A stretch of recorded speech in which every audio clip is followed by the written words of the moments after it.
Alleluia, Alleluia, Alleluia.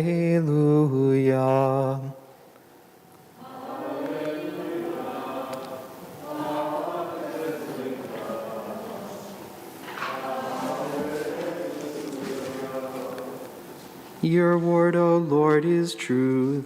Consecrate us in the truth.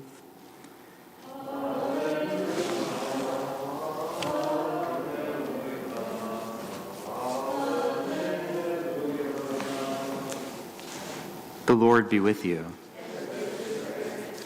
A reading from the Holy Gospel according to Luke. Jesus was teaching in a synagogue on the Sabbath, and a woman that was there who for 18 years had been crippled by a spirit. She bent over, completely incapable of standing erect.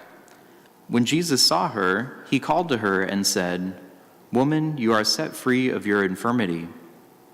He laid his hands on her, and at once stood up straight. She at once stood up straight and glorified God. But the leader of the synagogue, indignant that Jesus had cured on the Sabbath, said to the crowd in reply, "There are 6 days when work should be done. Come on those days to be cured, not on the Sabbath day." The Lord said to him in reply, "Hypocrites, does not each one of you on the Sabbath untie his ox or his ass from the manger and lead it out for watering?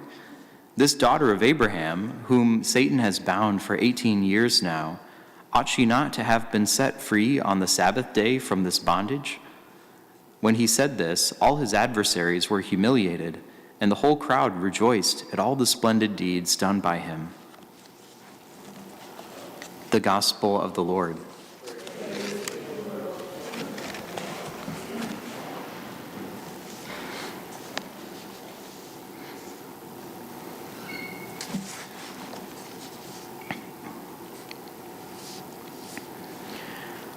Our first reading in Psalm tell us to be like God, to behave like God.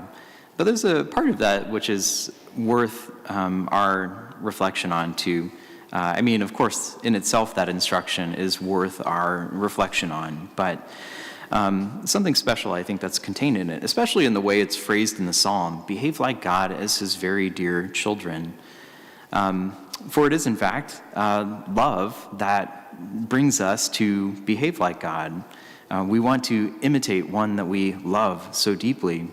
You could just think of many examples in your own life of people you perhaps look up to, people that you've known and loved.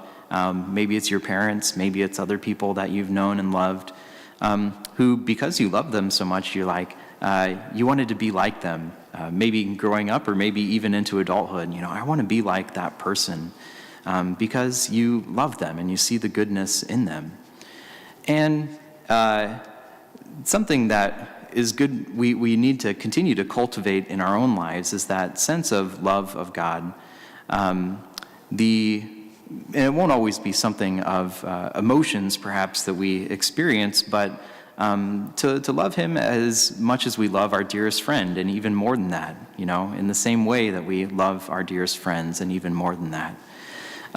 God is all lovable, and in his goodness towards us, draws forth from us love for him. And so to cultivate that is our great task. And I think as we spend time with him in his presence, in prayer, as we get to know him more by studying the scriptures, reading them, praying with them, really more than anything else, praying with them, we see the goodness of God and can hear him speaking to us directly.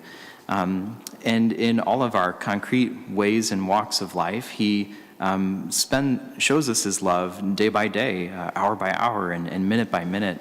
And sometimes we're not as aware of the ways in which he's showing forth his love for us.